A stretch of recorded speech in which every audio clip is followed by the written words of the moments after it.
सरकार खड़े करें, सुप्रीम कोर्ट खड़े करें तो केंद्र गुस्सा करता है, नाराजगी शो करता है। केंद्र को गुस्सा करने का अधिकार नहीं है। जो जितना बड़ा होगा उसको उतने बड़े जवाब देने पड़ेंगे। बड़ी जिम्मेदारी आपके ऊपर है। जब देश की जिम्मेदारी केंद्र सरकार के ऊपर है तो रोने की आवाज आएगी तो सुननी पड़ेगी। कमी कहाँ रह रही है? कमी एक ही जगह रह रही है, केंद्र सरकार की नीयत, नीति और सोच खराब है। जहां नीयत, नीति और सोच खराब हो वहां फैसले गलत हो।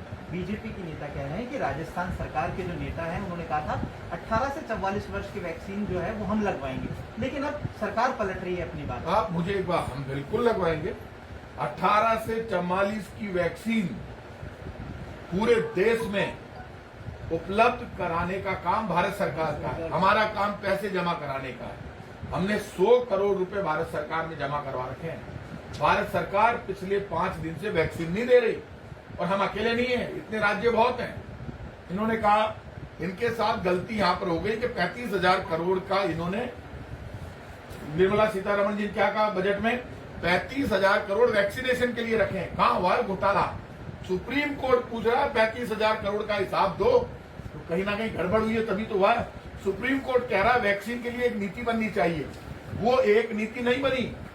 अलग अलग रेट आप निर्धारित नहीं कर सकते, 3 रेट निर्धारित कर दिए आपने। आप एक रेट निर्धारित करते, पूरे देश को वैक्सीन देते, लेकिन आपकी नीयत में खोट है। आपने सिर्फ 2 कंपनियों को अलाउड किया, दुनिया की हर कंपनी को अलाउड करते, चाहे ग्लोबल टेंडर करते, भारत सरकार खरीदती, सब राज्य सरकारों को देती, जो फ्री में भारत सरकार सबको देती। जिसको प्राइवेट में लगवाना होता है पैसे देके लगवाता, जिसको फ्री में लगवाना होता है खड़े होकर लगवाता। जवाहरलाल नेहरू से लेकर आज तक फ्री ऑफ कॉस्ट वैक्सीनेशन हुआ है। पहली ऐसी सरकार है जिसको सुपरमैन माना, वो सुपरमैन फेल हो गया। प्रधानमंत्री के ऊपर ज्यादा भरोसा महंगा पड़ गया। इसीलिए लोग कहते हैं कि किसी एक व्यक्ति पे इतना भरोसा मत करो और बिना उसकी परीक्षा के उसको पास भी मत करो। परीक्षा तो पहली बार हुई है। संकट में भाई साहब नेता का और सरकार का पता चलता है। पहले संकट में फेल हो गई केंद्र सरकार। प्रदेश में आपकी सरकार है, संकट की स्थिति प्रदेश में भी, लेकिन ऐसा कहा जा रहा है कि जो नेताओं की बात अफसर नहीं मान रहे। आप भी नाराज है जयपुर कलेक्टर से। ये इशू ये नहीं है। कैबिनेट की जब मीटिंग होती है तो कैबिनेट की मीटिंग में अफसरों के कामकाज पर डिस्कस होता है, वो नाराजगी का इशू नहीं है।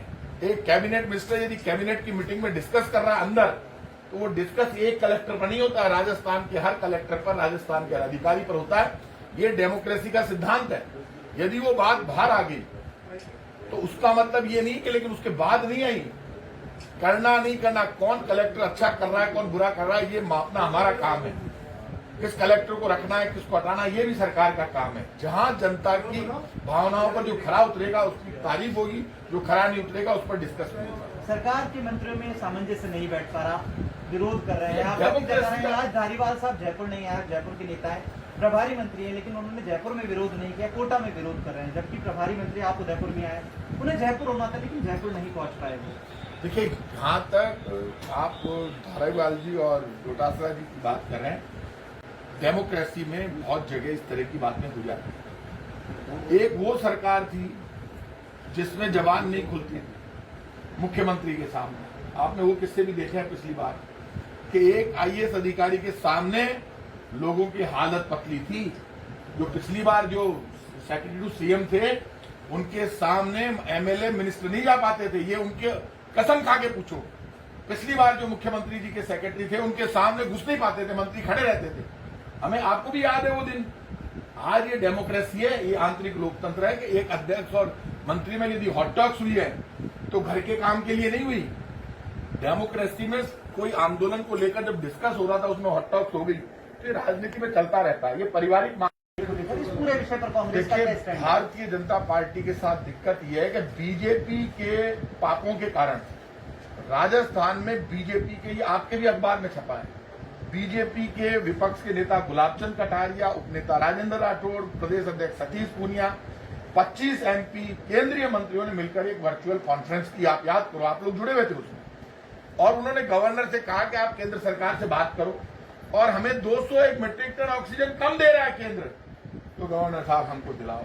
ये बीजेपी, इनके एमपी 25 जाके प्राइम मिनिस्टर से मिल नहीं पाए। लोग ऑक्सीजन के लिए तड़प तड़प कर जो मर गए, उनकी मौतों के लिए राजस्थान की बीजेपी और इनके 25 एमपी जिम्मेदार है। और सुनिए आप, ऑक्सीजन का मैनेजमेंट केंद्र सरकार के हाथ में, रेमडेसिविर इंजेक्शन का मैनेजमेंट केंद्र सरकार के हाथ में, वैक्सीन का मैनेजमेंट केंद्र सरकार के हाथ में है। सारा मैनेजमेंट खुद के हाथ में ले लिया, पूरे देश को याचक बना दिया और लोग तड़प तड़प कर मर गए। इनकी तैयारी होती तो अब तक पूरे देश को वैक्सीन लग चुकी होती।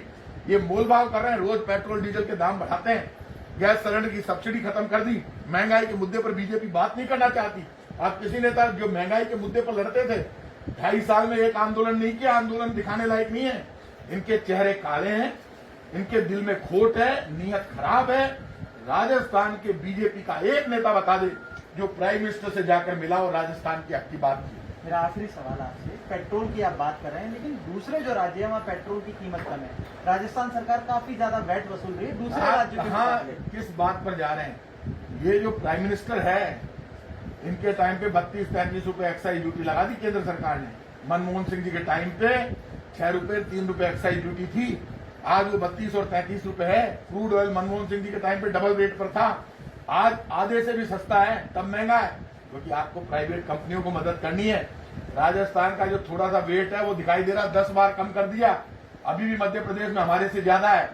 राजस्थान के वेट की छोड़िए, बार बार प्रधानमंत्री का घमंड तोड़ना है, तो अब पूरे देश को खड़ा होकर लड़ना होगा। वक्त आ गया, लाशों के ढेर लग गए गंगा के किनारे, लकड़ी नहीं मिली लोगों को, तड़प तड़प कर मर गए लोग, ऑक्सीजन नहीं मिली, रेमडेसिविर इंजेक्शन नहीं मिला, और आप और तो और अब वैक्सीन नहीं मिल रही, पैसे जमा करा दिए। तो ये जो नाटक बीजेपी कर रही है बंद करे, और मोल तोल जो करते हैं, तो सुप्रीम कोर्ट पूछ रहा है कि आपकी नीति क्या, आपकी नीयत क्या, आप देश से चाहते क्या है। जब सुप्रीम कोर्ट ने सवाल खड़े कर दिए, उसके बाद इस केंद्र की सरकार को सत्ता में रहने का हक ही नहीं। ये हैं प्रताप सिंह खाचरियावास, जिन्होंने सीधे तौर पर बीजेपी पर आरोप लगाए और कहा है कि कोरोना रोकथाम को लेकर बीजेपी हर मोर्चे पर विफल हो गई है। उदयपुर से दैनिक भास्कर के लिए स्मित पालीवाल।